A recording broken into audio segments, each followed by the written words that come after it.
Shalom bien-aimé dans le Seigneur. La méditation na biso na tonga na lelo potoko ta na partage to ko bondela. Zambe na bo mo to pamboli to komisio to neto kombo na to pamboli ki bo santo dans te lever seigneurie ya kombo ya Yesu masi apo to Zambe. Papa to chiki journal na maboko na to bebisi nyonso ya sorcellerie nyonso ya envoûtement au nom puissant de Jésus-Christ. Seigneur, sois derrière ta parole ô Jésus-Christ pour accomplir yango. Toniati to bebisi nyonso bokeseni Saint-Esprit ya contrôle du début à la fin na kombo na Yesu masi ya nyonso eza ya Nzambe tekene musika. Père éternel, nous te levons maintenant et à jamais. Amen. Shalom bien-aimé dans le Seigneur. Na méditation na biso na tongo na lelo potokota na partage. Toko kende place wana bongo to sukaki. To sukaki wapi? Ngai nazotala awa. To sukaki. Na livre ya Genèse. Kala mingi te to aussi sa Genèse tozo kota na biso na Exode. Ezali étude biblique tozo kende malembe pona ete toyeba kotanga Bible na biso mobimba. Tosukaki na Genèse chapitre 46 verset 1. Tokotanga bongo na kombo na Yesu. Jacob s'est mis en route avec tout ce qui lui appartenait. Lorsqu'il arriva à Beersheba, il offrit des sacrifices au Dieu de son père Isaac cette nuit-là. Dieu lui parla dans le vision. Il appela Jacob. Jacob, oui, je t'écoute, répondit Dieu. Reprit, je suis Dieu, le Dieu de ton père. N'aie pas peur de te rendre en Égypte, car j'y ferai de tes descendants un peuple nombreux. Je t'y accompagnerai moi-même, et je t'en ferai aussi revenir à ta mort. C'est Joseph qui te fermera les yeux. Jacob quitte donc Beersheba. Ses fils installèrent avec leurs femmes et leurs enfants dans les chariots que Pharaon avait fournis pour le voyage. Ils amenèrent également leurs troupeaux et tous les biens qu'il avait acquis au pays de Canaan. Il arrive en Égypte. C'est ainsi que Jacob s'est rendu en Égypte avec tous les siens, fils et filles et petits-fils. Voici le nom d'Israël venu en Égypte, à savoir Jacob, ses fils et ses petits-fils. Ruben, le fils aîné de Jacob. Ses fils, Hanok, Palou, Esdron et Cami. Siméon, ses fils, Yemouche, Yamin, Huhabed, Yakin, Sora, Shaoul, lequel était fils d'une Cananéenne.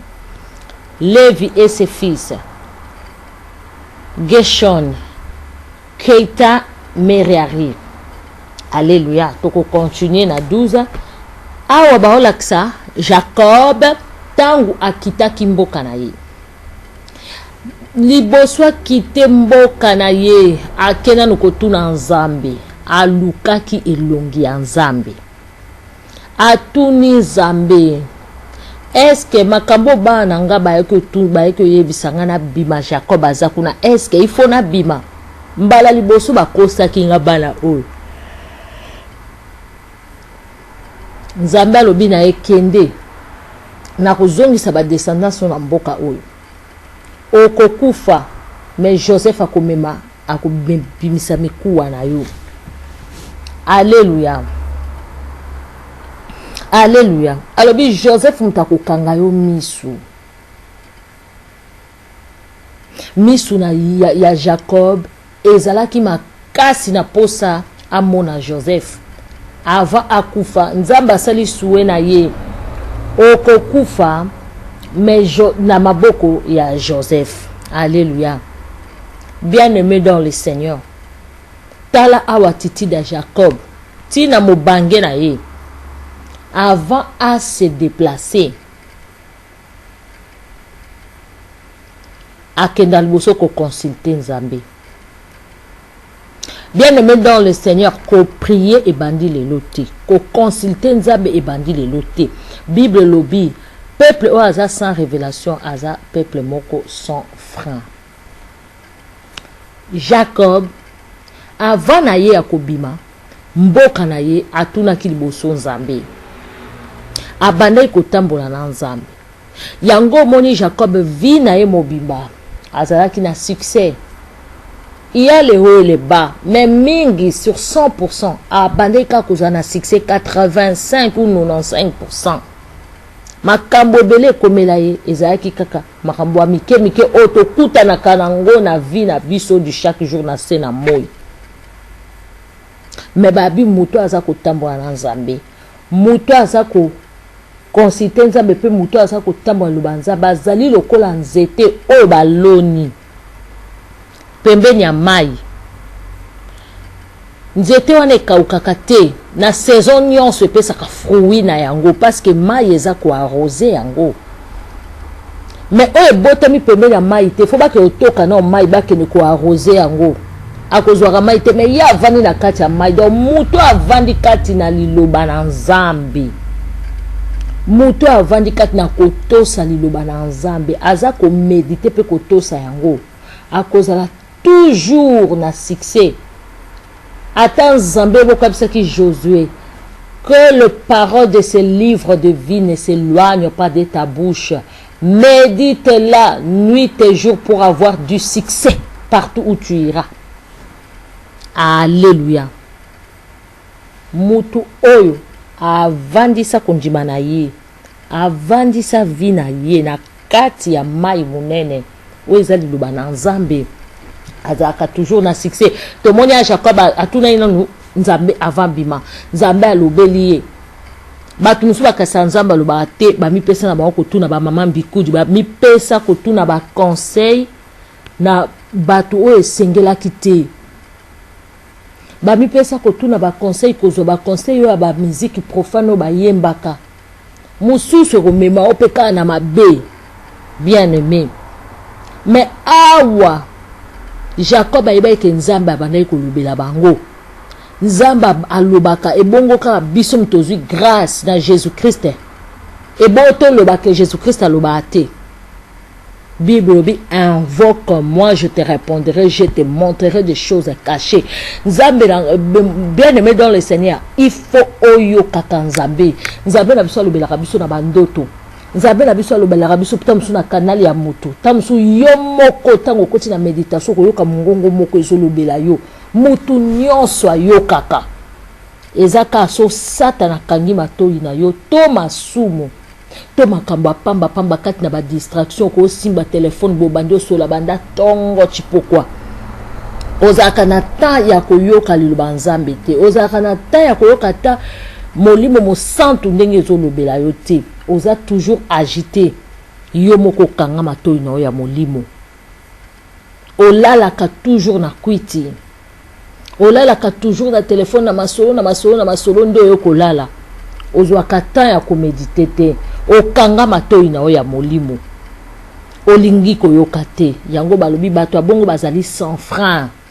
Likambe koyela yo moyo kanga frein ezate. Mais soki oso mona ki yango na butu yo kokanga frein.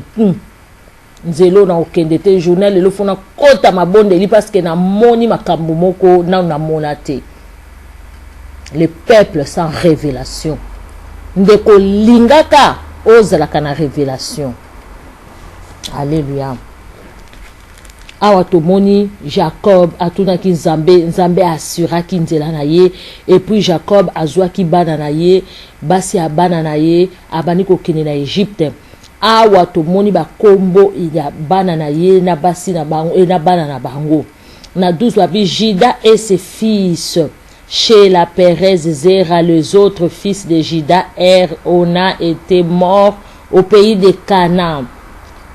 Père avait 2 fils, Estron et Moul, Isaacar, ses fils Tola, Pouva, Yao, Shimron, Zaboulon et ses fils, Cher, Elon, Yel. Il s'agissait des fils de Léa et de Jacob, nés en Mésopotamie. Il faut y ajouter leur sœur Dina.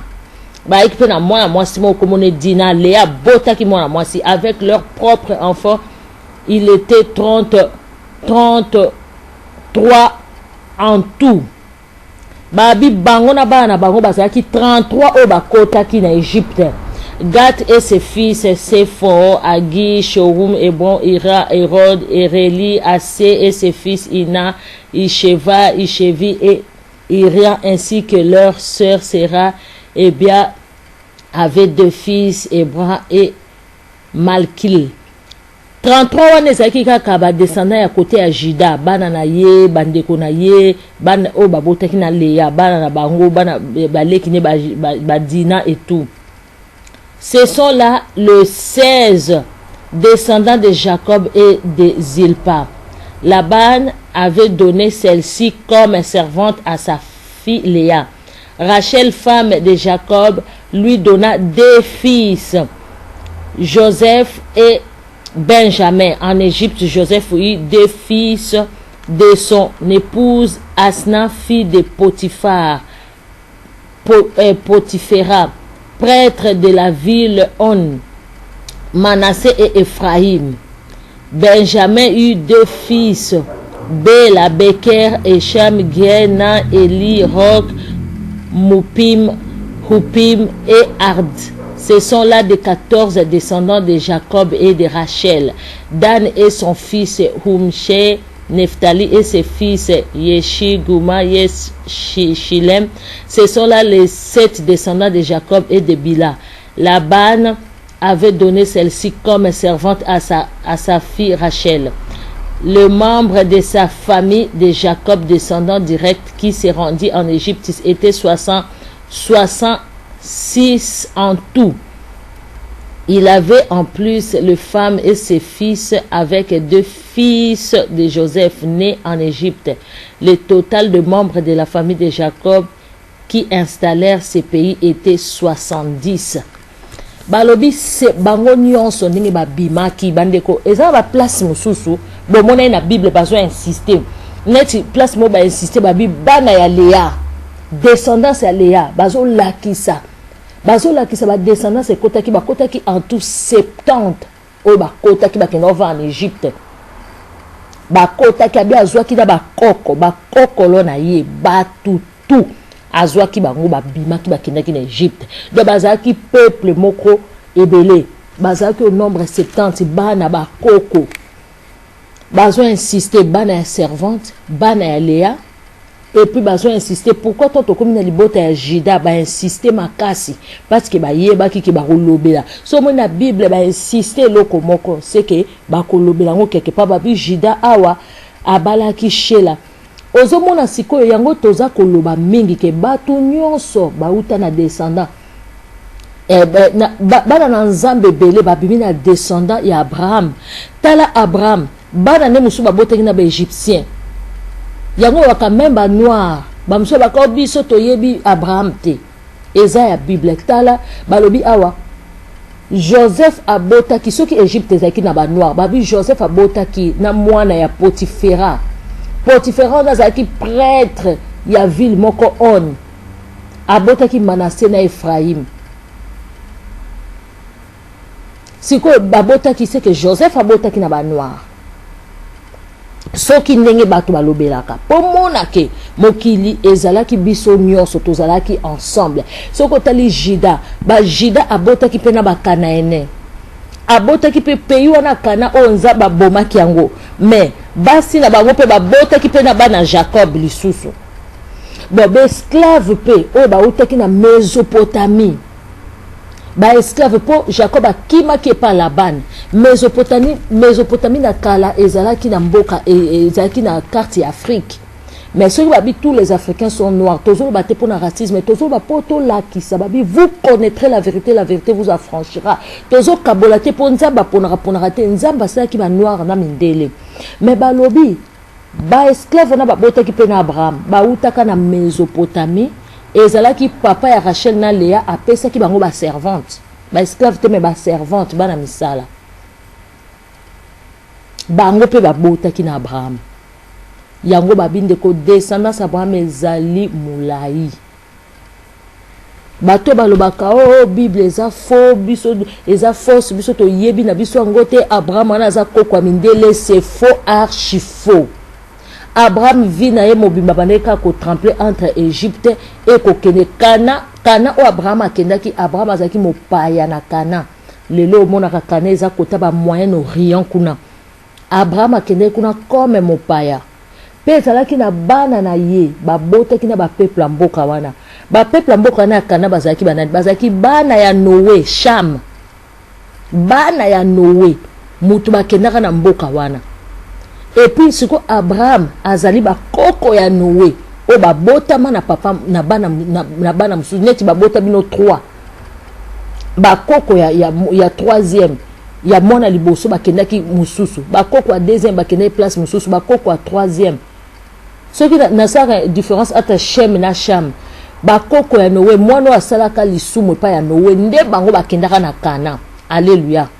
Donc bazaka ka bango na bango bazaka ka bango na bango. Alléluia. Biso nyonso to uta na to kabula te o mindele o batu mwindu. Alléluia. Biso nyonso to uta ka ba descendant e panzana basi neti yo o lelo bobota mamisa to bali muluba lobia o kuna bali mongo o kuna bali mukongo o kuna bali muswahili yango ba descendant se ke bana musuba kenda na Goma bana mususu. Alléluia. To shalom lisusu to kokuta nsu to kolobela verset oyo elandi po to yeba kofungola nzamba pambola biso penza to yeba ka kotanga makomi pe to